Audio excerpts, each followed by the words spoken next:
tardes. Bienvenidos a otra sesión de la Agrupación Mexicana para el Estudio de la Hematología.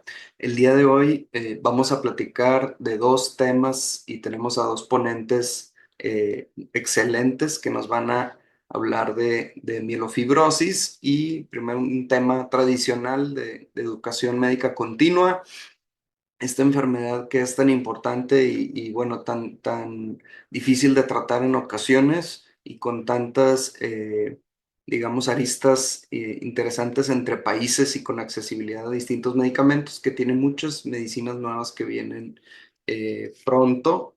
Y bueno, también vamos a hablar de uno de nuestros temas de desarrollo profesional, que pues es importante y es un gran reto siempre para todos nosotros, sobre todo los que nos gusta llevar trabajos a congresos, que presentamos un trabajo y luego no lo concluimos y no lo publicamos. Y ese es uno de las estrategias que tenemos que todos aprender a hacer un poco mejor y por eso le dimos a la tarea a estos ponentes. Pero antes de presentarlos, yo quisiera agradecer a Novartis, quienes nos dieron su apoyo para poder hacer la transmisión audiovisual, la traducción simultánea y todo lo que hace posible que podamos ofrecerles estas sesiones educativas sin costo alguno para ustedes y para inclusive aquellos que no son miembros de nuestra sociedad como tal.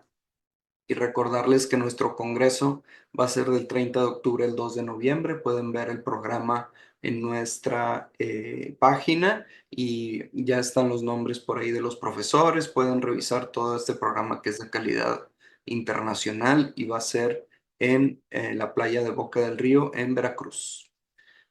Por otro lado, quiero recordarles y pedirles su apoyo para contestar esta encuesta, donde estamos tratando de definir si existe este fenómeno que es el distrés moral, donde nos podemos enfrentar a situaciones en la práctica clínica en la que por algún motivo no podemos hacer las cosas como deberíamos por limitaciones institucionales o diferentes situaciones de acceso a medicamentos a las que nos podemos enfrentar con los pacientes y sabiendo que existen un montón de tratamientos en el mundo a los que no tenemos acceso y también pues con la carga de trabajo a la que nos enfrentamos los que tenemos más de un trabajo, ¿verdad? Esta encuesta se puede contestar en el celular, se tarda 15 minutos, sí te toma los 15 minutos, entonces hay que separar el tiempo y bueno, pues por ahí esta encuesta está dirigida como tal a hematólogos y hematólogas y todas las personas de adultos de pediatría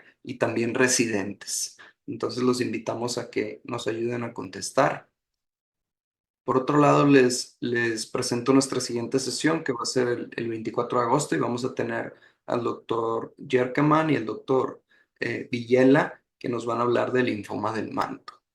Y presentando a nuestros ponentes, tenemos pues al doctor primero Navin Pemarayu, el doctor Pem, conocido de la comunidad hematológica, líder de las neoplasias mieloproliferativas. Él es pues un investigador que trabaja en el departamento de leucemia del MD Anderson en Houston. Es líder de múltiples ensayos clínicos, ha publicado muchas cosas en la literatura de ensayos clínicos, también cosas fuera de la medicina, pero en revistas que a todos nos seguimos y también es uno de los pioneros de las redes sociales para uso académico, quien creó una comunidad de personas interesadas en las neoplasias mieloproliferativas y yo ahí fue donde lo conocí virtualmente siendo residente y bueno, todavía lo he seguido con mucho gusto. Entonces el doctor Pem nos va a hablar sobre el tratamiento de la mielofibrosis. Y después tenemos al doctor Guillermo Ruiz Argüelles, quien es conocido de todos ustedes, quien ha sido presidente de la AME, es el director de la Clínica de Hematología y Medicina Interna, la Clínica Ruiz en Puebla, y probablemente es uno de los investigadores mexicanos, y no es el que más artículos académicos ha escrito y publicado en revistas indexadas en inglés. Seguramente debe ser, no he contado sus publicaciones, pero seguramente debe ser el que más prolífico autor y se sabe todos los trucos y nos lo va a contar todo y lo va a revelar todos sus secretos el día de hoy. Entonces, sin más por el momento, quiero recordarles que traduzcan a su gusto. Pueden elegir escuchar las pláticas en español o en inglés de manera simultánea, haciendo clic en los diferentes canales de la transmisión. Y recordarles que al final de la plática pueden descargar su constancia, que tiene valor curricular y puntos del Consejo de Hematología. Y al final, si nos quieren dar su opinión sobre la calidad de la transmisión, la calidad de las pláticas y de las presentaciones y la discusión, pueden contestar esta encuesta de calidad. Entonces los dejo con el doctor Navin. Muchas gracias. Muchísimas gracias por esta presentación tan cálida por el doctor Gómez. Es un honor para mí estar con el doctor Guillermo también, con toda su experiencia y su conocimiento. Y a mis colegas de todo México, es un honor para mí estar con ustedes en esta reunión. Y en los próximos 30 minutos me voy a enfocar en tratamientos de mielofibrosis con base en los Estados Unidos, Europa y lo que va a llegar en los próximos 3 a 5 años. Mis colegas y compañeros, las neoplasias mieloproliferativas están entrando en una era de innovación dorada que no se había visto para nada. En los últimos años, a pesar de la pandemia de COVID, nuestro campo ha experimentado aprobaciones importantes de la FDA, por ejemplo, el ropeginterferón fue aprobado para policitemia vera en el 2021 solamente con base en estudios europeos y no se ha, se ha prescrito este medicamento para pacientes que tienen policitemia vera. También tenemos el programa E3ETG para estudio fase 2, así que estamos esperando resultados. En trombocitosis esencial tenemos ropeginterferón en 2 estudios importantes y en la mastocitosis sistémica, el síndrome de APL, tenemos ya estos medicamentos. Nos enfocaremos este día en mielofibrosis, en donde estamos en estos aprobados ya por las autoridades y vamos a darles una idea de las combinaciones y estudios clínicos que son muy interesantes para estudios fase 3 y 5 enfocados en medicamentos y ver cuáles son los objetivos clínicos para estos. En mi revisión, para aquellos que están tratando mielofibrosis en las clínicas, ustedes saben se pueden presentar con hepatoesplenomegalia en etapas terminales, caquexia y una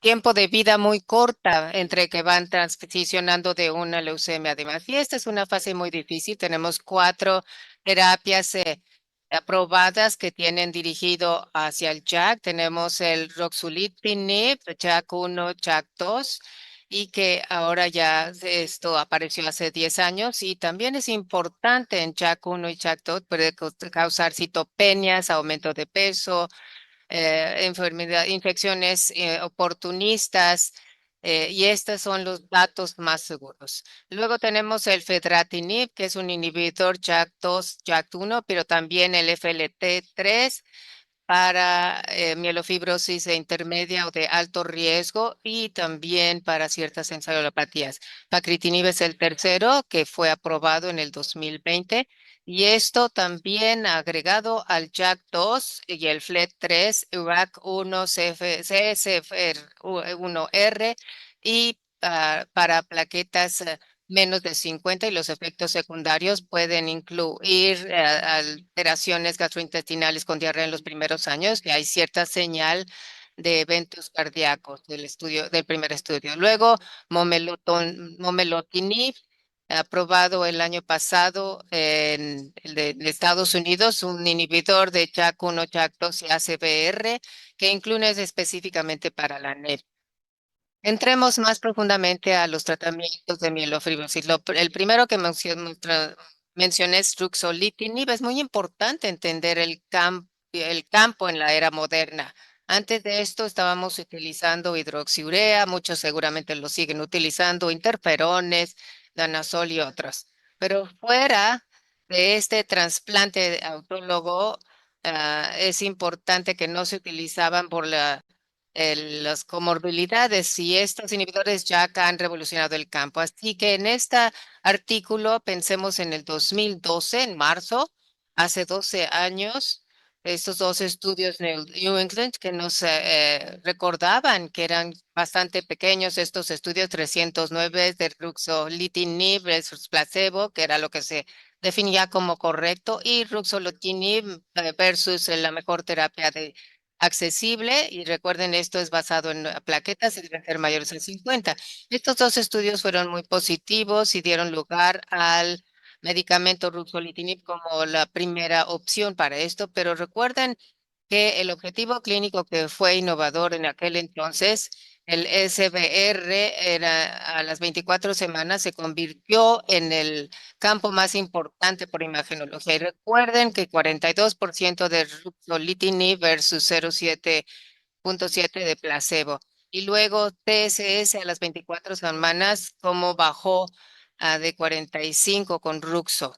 Y esto es información importante. Sabemos que el ruxolitinib está disponible y aprobado. Algunos de ustedes lo dan. Sí, obviamente mejora los síntomas, que ya es suficiente para obtener la aprobación de FDA, pero varios estudios mostraron que las respuestas podrían también mejorar la sobrevida. Y esto se ve en un análisis acumulado. Los críticos, estos criticarán que esto es retrospectivo, pero el riesgo se redujo en 30% en pacientes que fueron aleatorizadas de ruxolitinib y obviamente, recuerden, estos estudios eran cruzados. Los pacientes tenían una mejoría de sobrevida media si tenían la identificación del inhibidor JAK desde el principio. Por supuesto, se ha confirmado esto por el doctor Rosmalo y otros coautores en un grupo de pacientes, sugiriendo que la administración de inhibidor de JAK da lugar a una mejoría de la sobrevida general. Otros estudios han hecho estudios de sobrevida enfocándose a los pacientes de alto riesgo. Y recuerden que si están en riesgo intermedio o alto, la transformación de leucemia amiloide aguda a lo mejor no van a identificarse, sino que van a continuar. Así que el inhibidor de JAK, particularmente el ruxolitinib, mostró mortalidad baja en muchos de estos pacientes. No es una curación de la enfermedad. Así que empezamos a ver una enfermedad crónica de mielofibrosis con que cuando falla el inhibidor de JAK y deja de funcionar, empieza a transformarse. Hay otros grupos que han confirmado que si fallan al ruxolitinib y tienen mayor evolución de la trombocitopenia y otras condiciones serias, la sobrevida global disminuye mucho a 2 años. El profesor Polandri y otros colegas han mostrado que en un estudio retrospectivo de 218 pacientes con ruxolitinib pudieron, es decir, estaban por diferentes razones, suspendieron el tratamiento por falta de respuesta, falta de enfermedades, infecciones y muy pocos por trasplante. Y la sobrevida media era de 1 año y lo que encontraron que mejoraba era el uso de un agente bajo investigación. Los americanos junto con los italianos conformaron el modelo de 6 meses, que seguramente lo utilizan y pueden identificar a aquellos clínicamente ya listos para hacer esto y que permite dar un rastreo a lo que entendemos intuitivamente. Lo que encontraron es que hay necesidad de transfusión de glóbulos rojos, la reducción de la longitud esplénica era pequeña y la dosis de Rux a menos de 20 miligramos 2 veces al día. Pues vean ustedes estos puntajes en donde podemos ver a aquellos pacientes que pudieron haber respondido a Ruxo por 3 o 6 meses y el supuesto de que si hay alguien que no responda después de 6 meses, es posible que convenga intervenir con otra combinación a través de otros inhibidores JAK. Esto es ruxolitinib para ustedes, el primero del segundo. El segundo inhibidor JAK es importante a discutir, que es el fedratinib, que se utiliza un poco menos que en los Estados Unidos, particularmente por los trastornos gastrointestinales y la posible encefalopatía. Pero ese es un par de estudios de fase 2 que muestran que al principio, el uso de principio, el fedratinib, puede tener una actividad potente con reducción importantes. El primero se llamaba Yakarta, de 3 brazos, 400 miligramos 4 veces al día, versus placebo. Y vean ustedes con eh, diferentes objetivos clínicos secundarios. Y en esencia se encontró que el fármaco es eficaz y que daba el blanco y se consideró como un medicamento a utilizarse en este tipo de padecimientos. Además, tenía beneficios en sintomáticos. Y la seguridad ahí es el problema con este fármaco. Fuera del Ruxo, Fedratinib se asociaba con diarrea, náusea y vómito, o sea, trastornos gastrointestinales y citopenias, como con la ruloxetina, ruxolitinib, perdón. Presentaba también encefalopatía temprana y obviamente se encontró después que era un síndrome de encefalopático. Entonces, en todos nuestros pacientes necesitamos revisar esto. No hay posibilidades de encontrar alguna deficiencia vitamínica si se hace un monitoreo adecuado. La encefalopatía fue bastante seria, pero cuando se hizo la revisión se encontró que casi todos eran encefalopatías no especificadas de otra manera, así que es un síndrome encefalopático que puede ocurrir junto con la malnutrición, trastornos gastrointestinales, así que hay que monitorear los niveles nutricionales y los trastornos gastrointestinales si es que vamos a decidir utilizar este medicamento tan potente. Yakarta 2 es para fedratinib, después del primer Ruxo, y vean ustedes las dosis consecutivas durante 4 semanas. Y obviamente puede haber intolerancia en donde los efectos secundarios no se eh, manejan adecuadamente. Y también este otro estudio, un grupo de pacientes tuvieron eficacia importante en el TSS y los síntomas gastrointestinales. Ese fue el segundo de los inhibidores JAK y ahora ya fueron autorizados para utilizarse en primera línea. El tercero trató de abordar la necesidad médica de aquellos que estaban por debajo de 50 y esta es el pecritinib. Obviamente estos fueron tres. Se muestra aquí el esquema. Vean ustedes las dosis, 400 miligramos 2 veces al día versus el mejor tratamiento disponible y los objetivos clínicos usuarios. 35% de CBR a las 24 semanas, a la semana 24.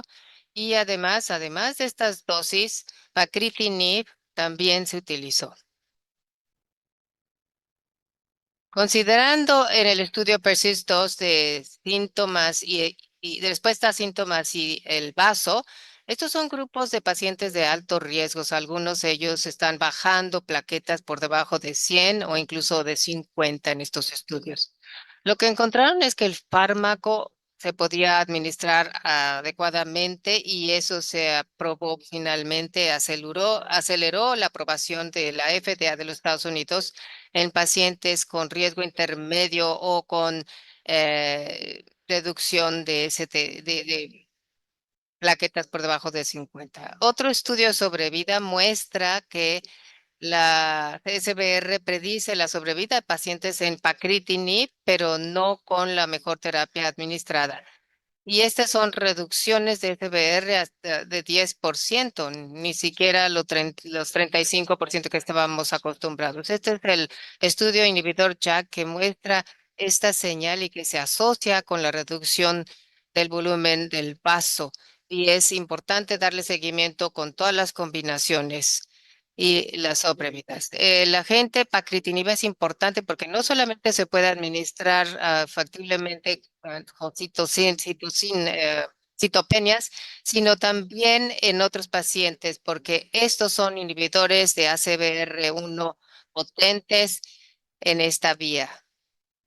¿Qué hay respecto a los efectos secundarios? El pacritinib se asocia con trastornos gastrointestinales, diarrea en los primeros 2 meses que puede resolverse en las primeras semanas o meses, pero hay pacientes que lo pueden tener más tiempo y quizá no hay grandes reportes de eventos adversos neurológicos como encefalopatías, pero como les mencioné anteriormente, en el desarrollo había cierta preocupación de eventos cardíacos causados y se suspendió durante un tiempo el estudio mientras se investigaba esto. Yo y otros hemos publicado revisión de los estudios en donde no parece realmente generar un problema tan importante cardiovascular. Acuérdense que se administra en el entorno de una citopenia, pero hay que estar observando particularmente en aquellos pacientes que se van a someter a procedimientos quirúrgicos. También les mencioné el estudio Pacto 03 de definición de dosis para definir cuál era la administración óptima de pacritinib y esto es a una relación 1 a 1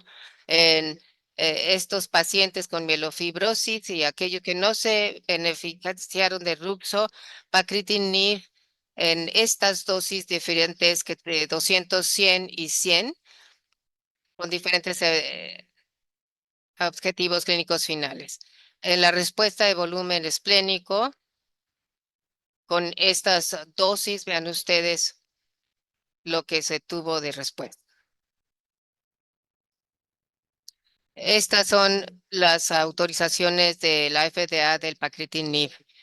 El último es el momelotinib, varios estudios fase 3, el Simplify 1 y 2, que muestran resultados mixtos cuando se revisan los síntomas y el paso y inhibe el ACRB1. Así que me gusta este estudio Momentum de definición. Estos pacientes habían tenido ya inhibidores ya con síntomas una rehabilitación 2-1 con un lavado de 21 días al inhibidor JAK previo y luego fueron aleatorizados a recibir 200 miligramos diarios más placebo o danazol, que todavía usamos en estos días, más placebo, y luego se cruzaban al tratamiento de melotinib, 200 miligramos diarios. Y entonces el objetivo primario fue el puntaje de síntomas totales y luego de anemia. Momelitinib, hubo una tasa de 2 a 1 o proporción de 2 a 1, entonces representa pacientes del mundo real o de la vida real con mielofibrosis. Aquí tenemos mejoras en los síntomas y la transfusión. Debido a ello, la tasa de independencia de transfusión mejoró y pudimos demostrar que el fármaco como melotinib representaba un inhibidor JAK precisamente utilizado para esta indicación particular. Además, para los efectos adversos, este es un análisis acumulado de 725 pacientes. Además de lo que hemos visto para otros inhibidores JAK, trastornos gastrointestinales, trombocitopenia, siempre estamos monitoreando en la clínica la presencia de neuropatía que se vio desde un principio en algunos estudios iniciales. Pasando más allá de estos inhibidores de JAK, simplemente para darles una probadita de lo que está pasando en el mundo, es las diferentes vías además del JAK y las combinaciones. Estos son los dos métodos que nos vamos a enfocar a revisar. Este esquema de una de nuestras publicaciones más recientes identifica las nuevas vías que estamos tratando de inhibir y la lista es bastante importante.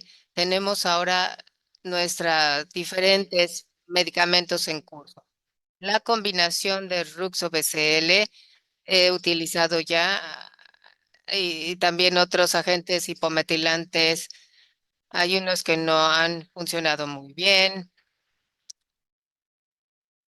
Les voy a mostrar algunos que que son los más pertinentes. Es importante señalarles y que se ha realmente actualizado este verano fue este estudio de Rajiv Cornell, que es el Rampant. Este estudio Manifest 2, que se llama Pelabresib, es un estudio fase 3 aleatorizado de Pelabresib versus más ruxolitinib y placebo más ruxolitinib. Y vean ustedes una duplicación importante en términos de la respuesta positiva en este tipo de pacientes, comparado con 35.2 en placebo más ruxolitumab. El pelabresib más ruxolitumab llegó a 65.9 en las respuestas de volumen esplénico. Así que alcanza respuestas significativas. Hay que ver qué es lo que pasa en nuestro campo. Históricamente se ha visto que muchos de los fármacos van a afectar síntomas y vaso, y hay que esperar a ver qué pasa con este. La siguiente que voy a presentar, y este es el estudio Transform 1, es Navitoclax, que es un inhibidor de primera clase, todavía no aprobado en el programa, como mencioné. Es oral y también se ha probado en estudios fase 1 en entornos de recidiva y monosíntomas, y justamente para ver cuál es la aleatorización. Este estudio recibió varios pacientes en donde se hizo la diferencia entre los medicamentos. Es un efecto muy importante del lado izquierda. Vean ustedes Navrox con 63.2 a la semana 42 versus 31.5 en el brazo de Rox y placebo. Así que creo que el brazo de control es muy interesante aquí.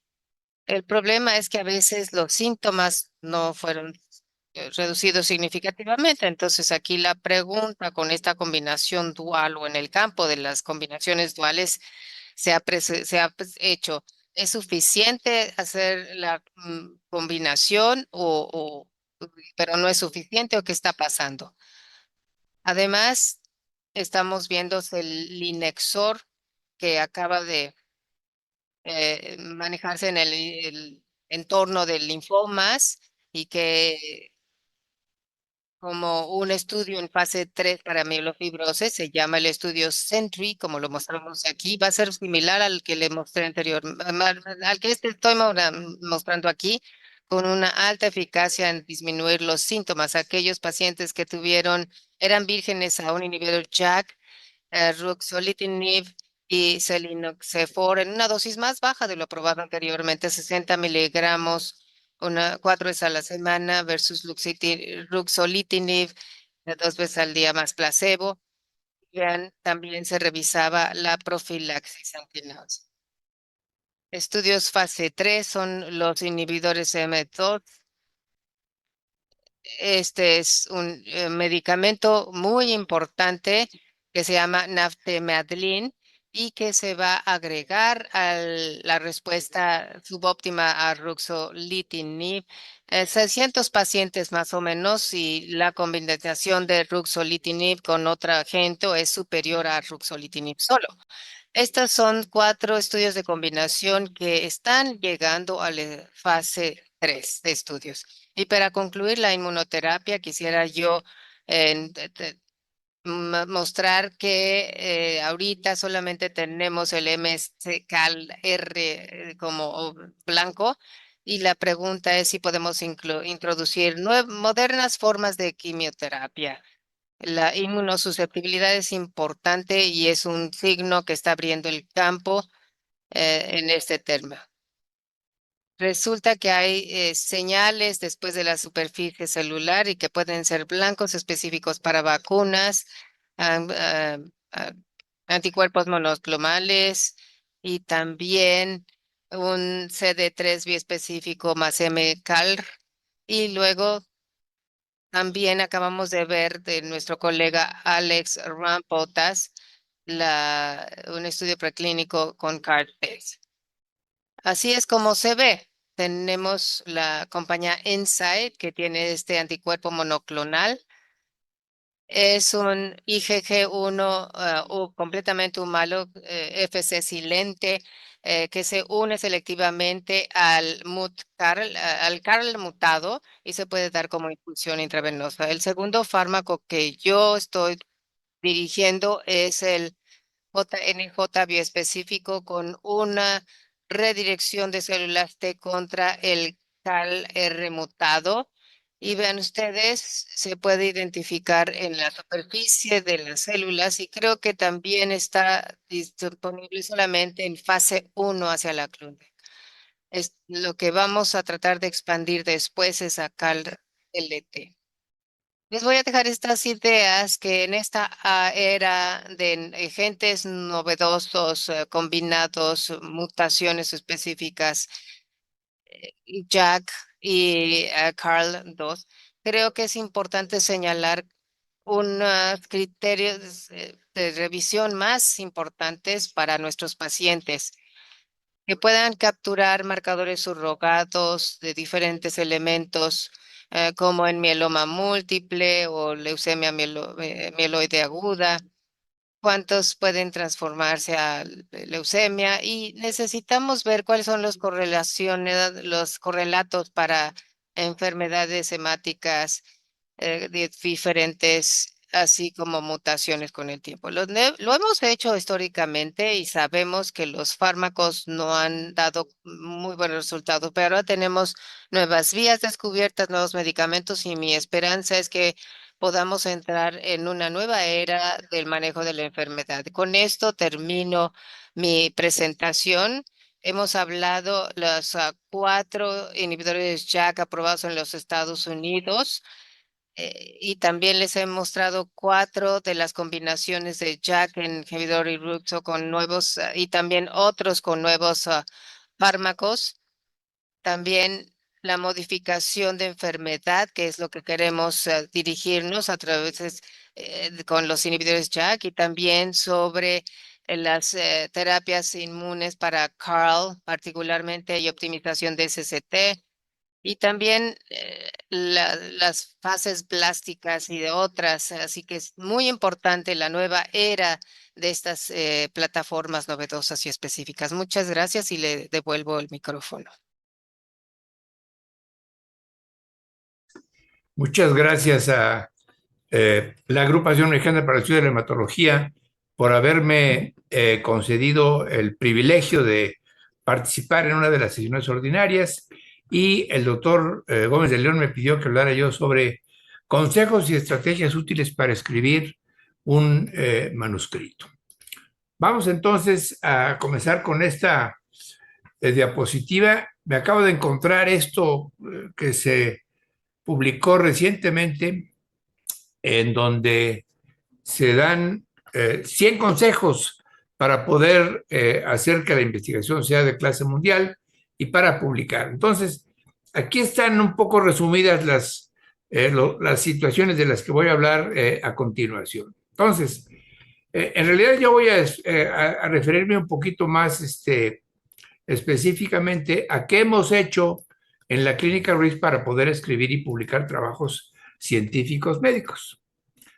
Esta idea siempre me inquietó mucho y con motivo de esta idea hace algunos años hice junto con Ruy Pérez Tamayo este libro que se llama La investigación en medicina asistencial.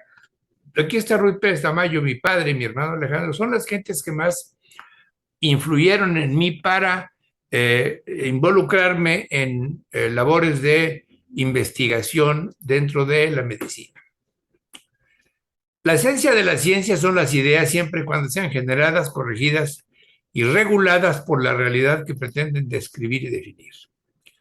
La medicina asistencial es el ejercicio habitual de la profesión, el que realizan a diario cientos de miles de médicos en todo el país y en que el objetivo final no es la generación de conocimientos nuevos, sino devolverle la salud al paciente. En ese sentido, la medicina no es científica.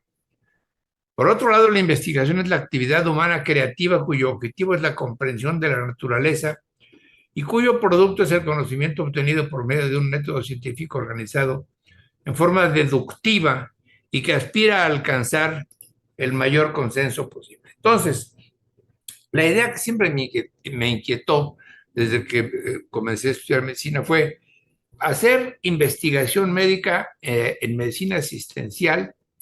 Primero, si es posible, de hecho, a eso se refiere el libro que hice con Ruiz Pérez Tamayo, es necesario hacerla también. Y la verdad es que no hacerlo, por lo menos de acuerdo a lo que Ruy y yo pensamos cuando escribimos ese libro, pues es una falta de ética. Voy a referirme a cómo lo hemos hecho aquí en Puebla, específicamente en la Clínica Ruiz, para llevar a cabo labores de investigación. Ya no pasan las diapositivas.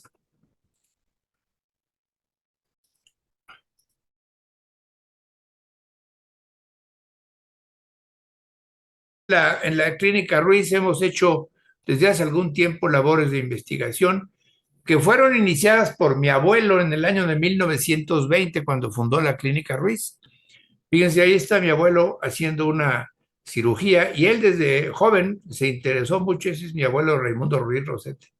Se interesó en labores de investigación, se fue a Francia y 8 años después de haber comenzado la Clínica Ruiz se trajo este tubo de rayos Röntgen de París y aquí armó el primer aparato de rayos X que hubo en Puebla y el segundo que hubo en el país. En esta fotografía hay 4 médicos de 4 generaciones. Mi abuelo, que murió días después de haberse tomado esta fotografía, mi padre, un servidor, y Guillermo, mi hijo, que también es médico e investigador.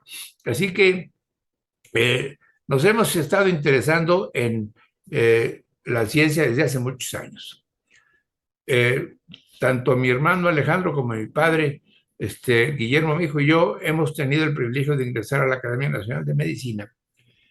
Y les cuento que en 1956, cuando yo tenía 5 años, mi padre publicó que es el primer trabajo de investigación que hicimos en la Clínica Ruiz, incidencia y tipos de enterobacterias aisladas en la ciudad de Puebla. Y este es el último trabajo que hemos publicado en julio de este año, prevalencias y consecuencias de hacer el diagnóstico tardío en mieloma múltiple. Hace algún tiempo decidimos hacer una especie de recopilación de nuestra actividad científica que está ahí señalada. Los trabajos que hemos publicado desde que mi papá comenzó en 56, hechos hasta 2022, con publicaciones hechas tanto en revistas mexicanas como en revistas extranjeras. Entonces, en el libro que les comento, señalamos que la medicina existencial se puede hacer científica cambiando el objetivo, es decir, generar nuevos conocimientos, además de curar al paciente. Y segundo, cambiando el planteamiento, emplear una hipótesis general e incluir una población de sujetos experimentales y controles en vez de casos aislados. También hay que cambiar la ejecución, hay que cumplir con un protocolo y no con las circunstancias. Esto, particularmente en esta época de la vida del país, es bastante necesario puntualizar. Analizando los resultados, se han dado respuesta a las preguntas de la hipótesis y luego divulgando la experiencia, publicando, presentando en relaciones académicas y no solo relatando anécdotas. Hay quienes han querido clasificar a la investigación en pura y aplicada, básica o clínica, enajenada o relevante, oficial o privada, pero la verdad es que las cosas es que solamente hay 2 tipos de investigación, la buena y la mala. Pero aquí, en este sexenio, se nos ha hecho particular énfasis en hacer una distinción entre estas 2 formas de hacer investigación, a nivel público y a nivel privado. La investigación buena produce nuevos conocimientos, mientras que la mala no produce nada nuevo. Entonces, un poco refiriéndonos al tema, ¿cómo elegir un tema para iniciar la investigación? Algunos datos del método científico y cómo publicar los resultados de una investigación. Entonces, fíjense, ¿cómo elegir un tema para investigar? Reconociendo que vivimos en un país de mediana o pobre economía. Reconocer que tenemos limitaciones, convertir debilidades en fortalezas, eso es muy importante. Evitar competir con otros investigadores en otros sitios del mundo. No dejarse amedrentar por los grandes gurús de la investigación. Preferir siempre los estudios iniciados por investigador. No convertirse en enviador de muestras al extranjero. Muchos mexicanos piensan que hacer investigación es tomarle muestras a los pacientes con tal enfermedad y mandarlas a tal laboratorio para que ahí les hagan los estudios. Y desde luego no convertirse en lacayo de la industria. Esta frase de Ignacio Chávez parece prudente para este momento. Mientras sigamos siendo un reflejo de las escuelas extranjeras, mientras nos concretemos a seguir y no siempre de cerca el movimiento científico mundial, mientras nuestros autores no sean leídos y discutidos en el extranjero, este país nuestro no existirá en el mundo de los sabios. Los países de economías bajas o intermedias son los que están ahí señalados en verde. Como ven ustedes, el 80% de los habitantes de este mundo viven en esos países y nosotros vivimos en uno de ellos. Entonces, hay que aprovechar lo que pasa en estos países para hacer investigación y no querer competir con los países que pertenecen a otro grupo de economías. También otra cosa que uno tiene que pensar es que no puede uno competir con los tratamientos y que muy frecuentemente el mejor tratamiento es el que el paciente puede pagar, aun cuando no sea el mejor desde el punto de vista de investigación y de estudios comparativos. Hay que convertir, para hacer investigación en México, debilidades en fortalezas. Admitir que estamos en comunidades favorables, en donde, por ejemplo, la desnutrición es un problema grave, entonces hay que aprovechar que tenemos desnutridos para poder generar cierta información de ellos. Los hospitales en general que tenemos están mal equipados y ahora, en los últimos 6 años, peor todavía, ¿verdad? Entonces, también tenemos que hacer uso de esta realidad para hacer investigación. Los equipos que se emplean en algunos sitios para hacer investigación son caros. En los estudios de laboratorio a los que tenemos acceso en países en economías favorables son limitados. Hay muchos medicamentos que no son accesibles para nuestros pacientes. Hay procedimientos terapéuticos complicados. Algo que es importante es evitar reproducir estudios o procedimientos. Es decir, yo me voy a hacer una estancia a tal lugar en Estados Unidos y aprendo ahí a trasplantar la médula ósea y quiero volver a México para hacer lo que aprendí allá en Estados Unidos. Eso va a funcionar. Ejemplo de cómo, utilizando la realidad del país, se puede generar investigación. Hace algunos años hicimos estos estudios en los que publicamos que la desnutrición es un factor pronóstico adverso en los resultados del tratamiento de niños con leucemia linfoblástica. Simplemente empezando y midiendo a los niños sin mayor cosa, pudimos demostrar que los niños desnutridos les iba peor que a los niños que comían bien. Y esto se convirtió en una línea de investigación en la que participaron varios centros, no solamente en México, sino que también en Latinoamérica. Luego comenzamos con asuntos de trasplante de médula ósea en el Centro de Hematología y Medicina Interna. El primer trasplante lo hicimos el 5 de mayo de 93, el primer halogénico 3 años después. El trasplante número 1000 lo hicimos el 5 de mayo del 19 y el trasplante número 2000 lo hicimos el 4 de diciembre del 2023. Vean ustedes, para el 29 de julio, este es lo que hemos hecho de trasplantes en la Clínica Ruiz desde que comenzamos a trasplantar. Y aquí una idea era, bueno, vamos a reproducir lo que vimos allá en Estados Unidos. No, tenemos que hacer las cosas de manera totalmente diferente. Las indicaciones de los trasplantes. Y luego, ¿cómo compara esto con lo que pasa en otros lugares del país? Datos del CIBMTR, Center for International Blood and Marrow Transplantation. Vean ustedes cómo hemos hecho una cantidad de trasplantes considerable a lo largo del tiempo y además lo importante es hacerlos y reportarlos, informarlos a instituciones que los registran como son este centro. Estos son datos para junio de 21. Otro problema son los hospitales. Este es el Hospital Ángeles de Puebla. Está muy bonito y está muy elegante y está muy bien, pero tiene muchas limitaciones, lamentablemente. Entonces, para hacer investigación, tenemos que adaptarnos a lo que está pasando. Y si el hospital no está muy bien desde el punto de vista de equipo, pues entonces hay que tratar de aprovechar y hacer la investigación de cómo hacer los trasplantes extrahospitalarios, que ha sido un punto que nos ha ocupado mucha atención. Entonces, el manuscrito debe tener un título,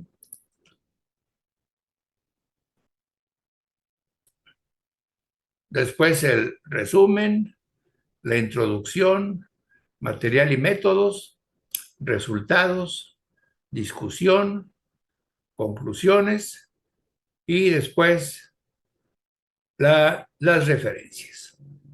Bien, yo siempre pienso que el título debe ser capaz de llamar la atención rápidamente, que uno leyendo el título sepa lo que va a encontrar en ese trabajo.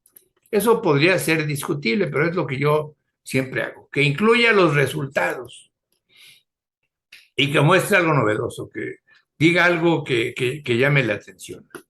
Aquí por ejemplo, incidencia baja y gravedad baja del efecto de injerto contra huésped después de trasplante halogénico de células de sangre periférica empleando un esquema de intensidad reducida. Este trabajo lo hicimos con los compañeros de Monterrey y si ustedes ven, el título dice todo lo que va uno a encontrar en el trabajo. Yo creo que eso es bueno para poder llamar la atención y para que la gente le preste atención. Otro que hice con David Gómez hace algún tiempo. La quimioterapia sola puede ser una alternativa eficiente en el tratamiento de Hodgkin si no está disponible una buena radioterapia. Esto es una realidad del país. En general, los lugares en el país tienen mala radioterapia. Entonces, este trabajo lo hicimos hace tiempo David y yo para demostrar que no requieres radiar un Hodgkin, lo puedes curar con pura quimioterapia, inclusive en estadios iniciales. Entonces, después tenemos que señalar a los autores para correspondencia, las instituciones, y aquí hablo un poco de la poliarteritis giftosa. Este es un paciente con poliarteritis nodosa, y basados en un poco en este nombre, voy a hablar de la poliarteritis giftosa, en donde lo que pasa es que a una persona se le ocurre poner muchos autores, y aquí analizan en el American Journal of Gastroenterology cuántos autores ponen en cada trabajo. Entonces, no caer en esto de quedarle bien a alguien agregándolo como autor de un trabajo. Esto fue publicado hace algún tiempo en Lancet. Hay que tener en cuenta y ponerlo, según la revista, la colaboración de cada autor. Hay que tener la autorización de cada autor y la firma de cada autor. El resumen a veces lo piden las revistas estructurado, en donde uno tiene que poner antecedentes, objetivo, material y métodos, resultados y conclusiones. Y también hay resúmenes que no son estructurados. Después hay que hablar un poquito de los antecedentes. Yo creo que debe ser siempre muy breve, poner los objetivos muy claramente y dentro del mismo resumen poner una frase de las conclusiones. En material y métodos, pues hay que describir a los pacientes, hablar siempre del consentimiento informado, de los métodos de estudio y de los estudios estadísticos que se hicieron. Los resúmenes estructurados idealmente también deben de ser breves. Y luego los resultados, pues lo ideal es presentarlos en forma de tablas, como esta que aparece aquí, ¿verdad? En general, no debe uno poner tablas que tengan más de 10 renglones, aun cuando eso a veces es difícil. Y luego, las curvas de supervivencia son muy útiles para mostrar el efecto de ciertos procedimientos terapéuticos en algunas enfermedades y creo que deben ser incluidas en los estudios que hablen de ciertos tratamientos. La discusión creo que debe de ser breve, que se limite a comentar los hallazgos, que no haga elucubraciones exageradas sobre lo que se está encontrando, que simplemente hable de los resultados y muchas veces es conveniente hacer comparaciones de los resultados encontrados en el estudio que está uno informando con los informados en otros sitios del mundo. Vean ustedes, por ejemplo, concluimos que los trasplantes halogénicos pueden completarse usando una sola aféresis en el donador y que esto puede causar beneficios considerables financieros en los pacientes a quienes les hacen estos procedimientos. Conclusiones muy breves. Luego hay que adaptarse al formato de cada revista, poner los autores. Yo siempre he pensado que quitar arbitrariamente autores es una práctica que debe desaconsejarse, debe desalentarse. Y cuando se ponen las referencias, pues hay habitualmente revistas que piden 6 autores y luego tal, o algunas que piden todos los autores. En fin, aquí están, vean ustedes algunas de las referencias, utilizando el formato Vancouver, que es bastante bueno y que últimamente ya lo han estado pidiendo un poquito modificado. ¿Cómo escoger una revista para hacer las publicaciones. Uno se quiere dirigir más al público local o al público internacional. El factor de impacto es una cosa que uno debe de tener en cuenta mucho. Y luego, lo que estoy escribiendo es para el público general o para el público especializado. Vean ustedes el factor de impacto actual de algunas revistas en las que los hematólogos quisiéramos publicar. El New England tiene 96, Blood 21. La revista de hematología pues, no tiene factor de impacto. Acta Hematológica y Hematology, más o menos igual. Entonces, de acuerdo a la calidad del trabajo, pues uno tiene que ir escogiendo el factor de impacto. Hace tiempo publiqué esta observación curiosa de cómo el lápiz de labios se le pega a los dientes incisivos superiores a los pacientes que tienen síndrome de Sjögren, y esa es una de las pocas publicaciones, una cosa muy breve, una curiosidad, que he podido meter al New England Journal of Medicine. Esta otra revista, no mandé yo el trabajo, sino que me escribieron de ahí y me dijeron, oiga, queremos que haga usted una revisión sobre tal cosa. Y lo hice, es Lancet Hematology.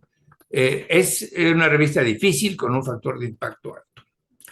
Bien, haciendo estas reflexiones, quisiera hacer algunas consideraciones sobre los obstáculos para hacer investigación en México. Falta de interés de los médicos. La medicina institucional es un obstáculo. Si un paciente, digo, un médico tiene que ver 30 pacientes en una tarde, pues no le va a quedar mucho interés en hacer investigación. Las casas comerciales obstaculizan la investigación.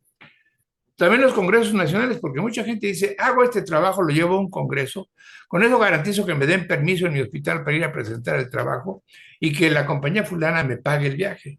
Y ahí se queda, y ya nunca más lo vuelvo a analizar, ni lo publico, ni mucho menos. Alguna vez David y yo hicimos un análisis de qué porcentaje de los trabajos presentados en los congresos de la Agrupación Mexicana para el Estudio de la Hematología finalmente se publicaban menos del 10%. Falta de incentivos, sexenios, y esto es muy cambiante, y desde luego la COFEPRIS, que se encarga de meter bastante ruido. Fíjense, este es el porcentaje de dinero que se destina a hacer investigación en países, aquí están, vean ustedes, el promedio es más o menos 2.1% del Producto Interno Bruto se destina a hacer investigación. En Suecia esta cifra es de 4% y en México es de 0.4%, es decir, en México se destinan menos del 0.4% del Producto Interno Bruto a hacer investigación. Eso es una cosa muy grave. Y entonces hemos logrado demostrar que el Producto Interno Bruto no apoya al Producto Interno Inteligente del país. Y con motivo de eso hemos hecho algunas publicaciones. Y luego, Producto Interno Bruto e investigación. Les mostré a ustedes que México destinaba el 0.4% de investigación, 10 veces menos que hoy en día, 0.2%. Ya bajó lo que se destinaba. Y esto sigue bajando. Y además, el Producto Interno Bruto del país, pues también se ha ido para abajo. Vean ustedes cómo estamos ahora. Es decir, si baja el Producto Interno Bruto y si baja la cantidad destinada del Producto Interno Bruto a hacer investigación, pues resulta que estamos muy mal. Ha caído el Producto Interno Bruto, se destina menos a hacer investigación y esto nos lleva a tener mayor dependencia tecnológica de otros países. Concluyo pues que a México le está costando mucho dinero despreciar la investigación y ahora, en estos últimos años, esto se ha visto particularmente perjudicado. ¿Cuáles son las soluciones para que los médicos se involucren en labores de investigación? Promover el interés desde estudiantes, limitar estudios, seleccionar trabajos y promover premios a publicaciones. Algunas sociedades médicas hacen esto y lo hacen muy bien y creo que es una manera de propiciar que esto funcione. Recomiendo evitar estudios confirmatorios, los llamados Me Too Studies. Yo también encuentro lo que Juan Pérez dijo hace 3 años. Seleccionar estudios de la industria, evitar estudios de inseminación, es decir, te invito a que utilices este medicamento en pacientes con tal enfermedad para que aprendas a usarlo, para que te acostumbres a usarlo y para que cuando ya no seas parte del estudio, lo sigas recetando. Seeding trials se llaman eso. Y desde luego hay que tener mucho cuidado seleccionando a los colaboradores. Un poco resumiendo, creo que los mexicanos que estamos interesados en hacer investigación debemos de aprovechar debilidades, convertirlas en fortalezas, reconocer limitaciones, tener ideas originales diferentes y pensar en áreas poco exploradas en donde no tenga uno que competir con los investigadores que están en otros países. Y deben tener en cuenta que todas las grandes verdades han comenzado como blasfemias. Cuando comenzamos a hacer trasplantes fuera del hospital, pues eso era una blasfemia y ahora ya se ha convertido en una verdad. Eso lo dijo George Bernard Shaw. Otro problema es el del Sistema Nacional de Investigadores. Fíjense, el Sistema Nacional de Investigadores, que depende del CONACYT, a los candidatos a investigadores que viven en el DF le pagan 9,900 pesos y a los que viven fuera del DF 13,000. A los nivel 1, 19,000 y 23,000. A los de nivel 2, 26,000 y 29,000. Y a los de nivel 3, 46,000 y 49,000. Eso es un buen estímulo para que las gentes jóvenes interesadas en investigación sigan haciendo investigación, porque el solo hecho de hacerla y publicarla les garantiza tener ingresos adicionales. Pero han ocurrido cosas dramáticas. Aquí está, a propósito de lo que acaba de ocurrir en las Olimpiadas. Vean ustedes la diferencia entre el nivel 1 del SNI, el candidato perfectamente pertrechado y demás, y el de nivel 3, que ese ya con la mano en la bolsa se puede echar varios platos al tiro. Fíjense lo que ha pasado. A los investigadores públicos, los que trabajan en hospitales públicos, les pagan el 100% de su beca, y a los que trabajan en universidades privadas no les pagan nada. Esto es algo que se ha implementado en los últimos años aquí en el país y que, desde luego, atenta gravemente contra las labores de investigación de los mexicanos, y además de esto, cataloga a los mexicanos públicos versus privados en dos categorías diferentes, lo cual es absolutamente anticonstitucional. Pero es lo que está pasando. Y es lo que está ocurriendo en el país y lo que está dando al traste que la investigación se vaya para abajo y que la cantidad de trabajos publicados sea cada vez menor, lamentablemente. Repito que a México le está costando mucho dinero despreciar a la investigación. Bien, entonces, voy a terminar con esta frase de Jorge Luis Borges. Quizá haya enemigos de mis opiniones, pero yo mismo, si espero un rato, puedo ser también enemigo de mis propias opiniones. Esto es lo que está pasando hoy en el país y que quise compartirles.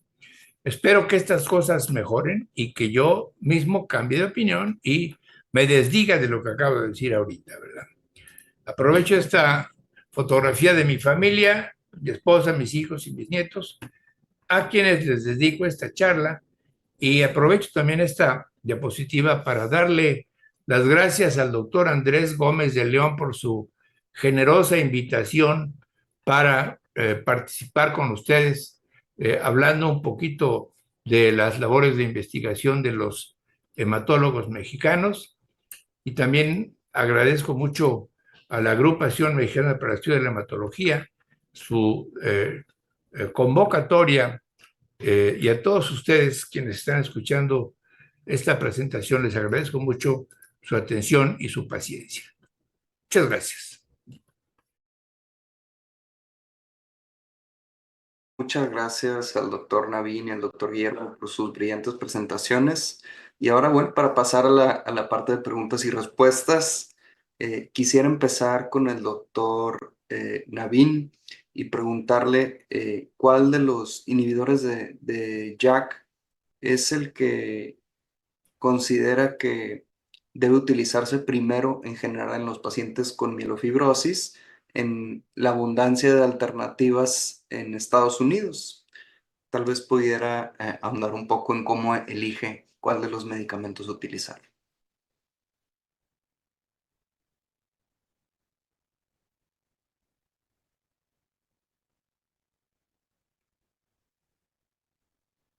Muchas gracias, doctor Gómez, por esta primera pregunta, que es una de las más importantes. Existen dos guías que se utilizan en los Estados Unidos, la de la NCCN, que es muy útil, y las otras son revisiones guías que existen.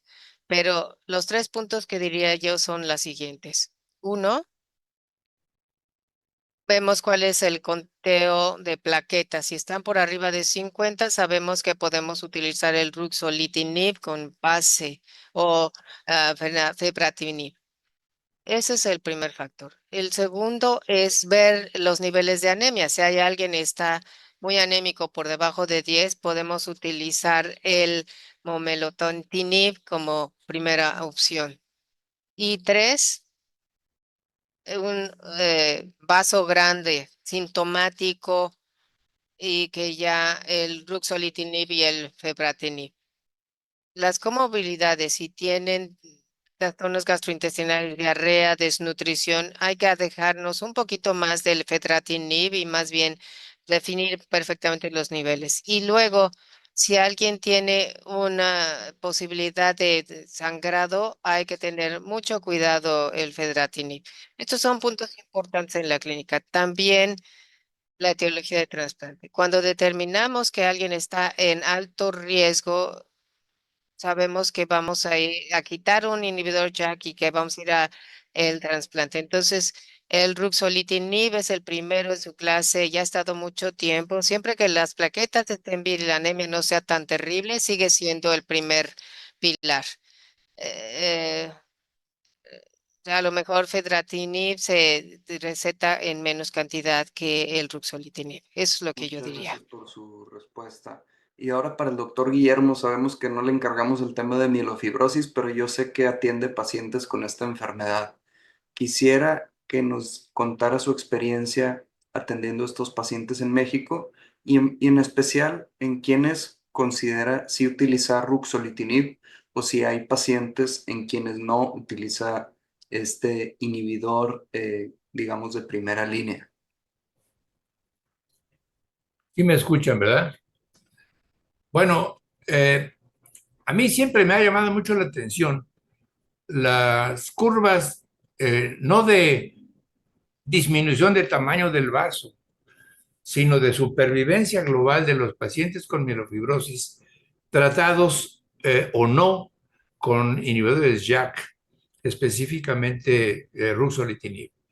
La verdad es que sí, el ruxolitinib achica el vaso en forma considerable, pero de lo que yo he podido revisar, y puedo estar equivocado, es que la supervivencia a largo plazo global no se modifica sustancialmente con el ruxolitinib. Por otro lado, el ruxolitinib es un medicamento caro que no todos los pacientes en México pueden utilizar.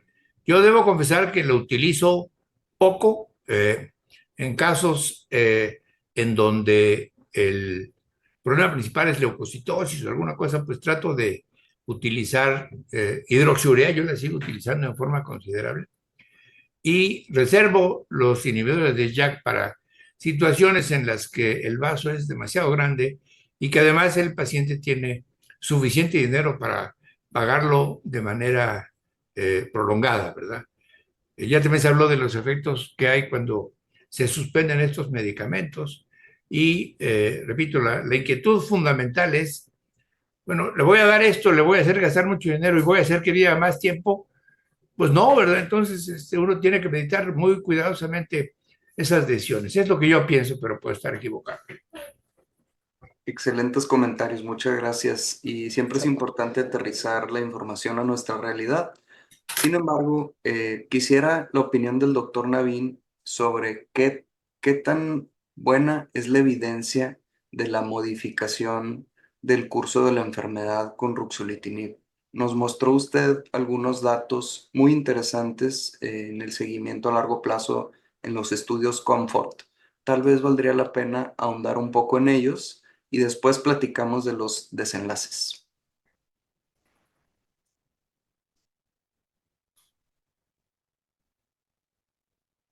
Quiero enfatizar algunos puntos importantes del profesor Guillermo.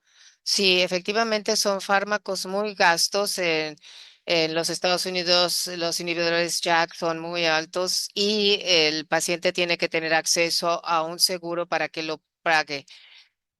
Y son administrados una vez al día o dos veces al día, así que hay que asegurarnos que sean asequibles y disponibles para el paciente. Y ahí tenemos mucho que hacer. En términos de de modificación de la enfermedad, como ya Pelandri lo mostró, 41% o la mitad que empezó con ruxolitinib, a los 3 años, es decir, a la mitad del tiempo, ya dejaron los inhibidores JAK por diferentes razones, eventos adversos, progresión de la leucemia, de los diferentes padecimientos. Así que no está llegando a la meta en muchos pacientes. Los indicadores más importantes de modificación de la enfermedad del COMFORT 1 y 2, ya sea el estudio retrospectivo o progresivo, cuando vemos la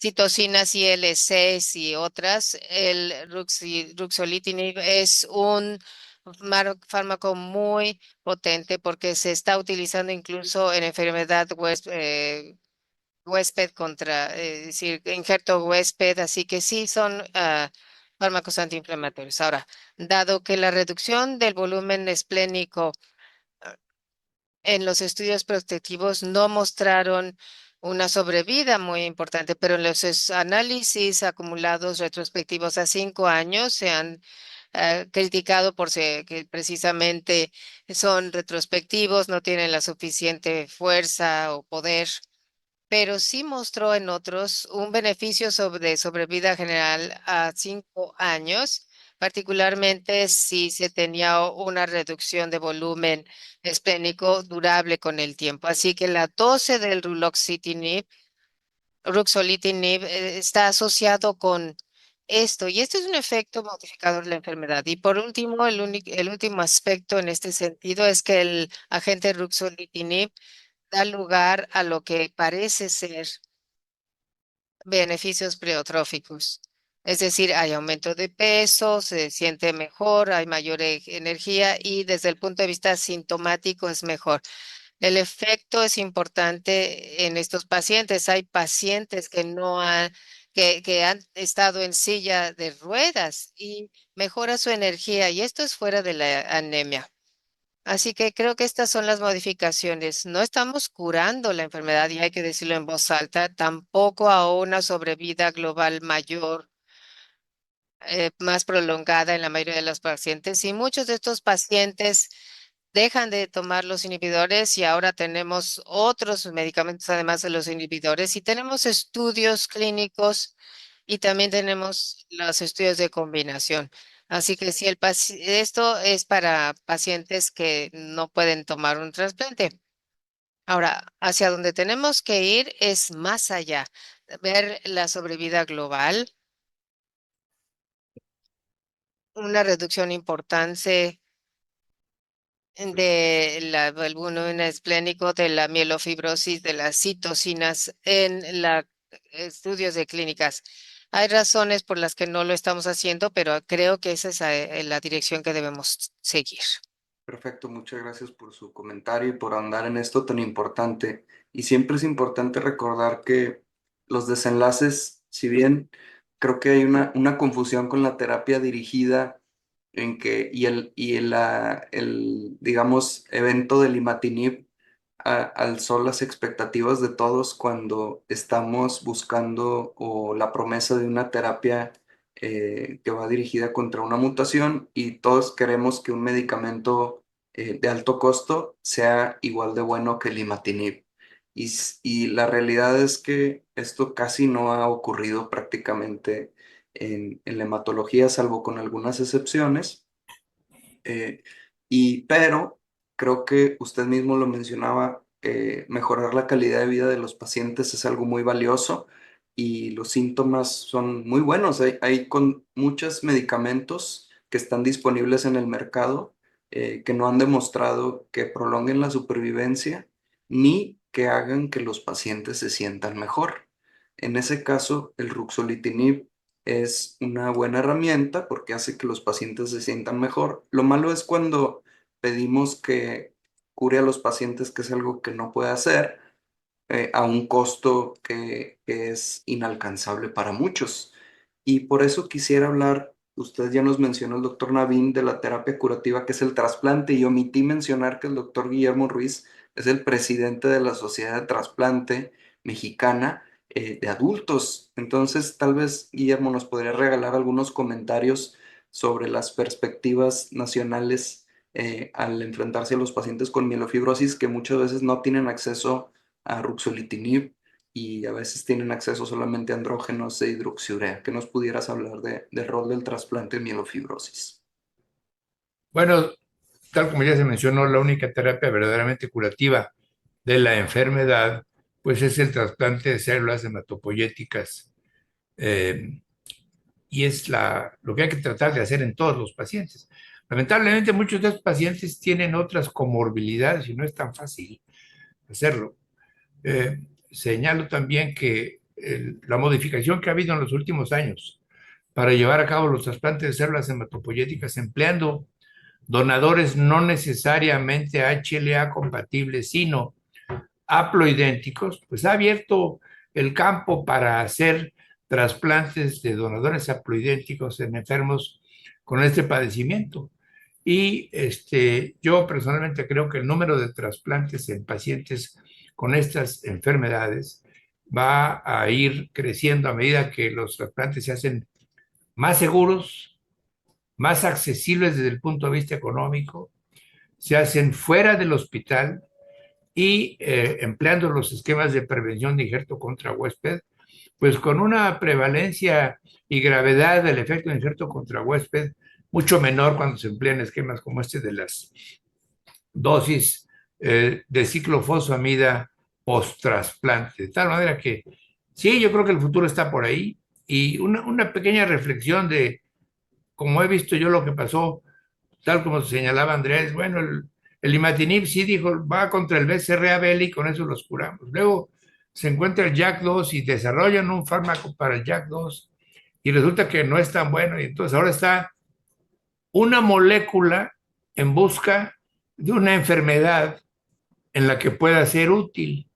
Y ahora resulta que es más útil en injerto contra Western, por ejemplo, que en mielofibrosis o algún otro síndrome mieloproliferativo.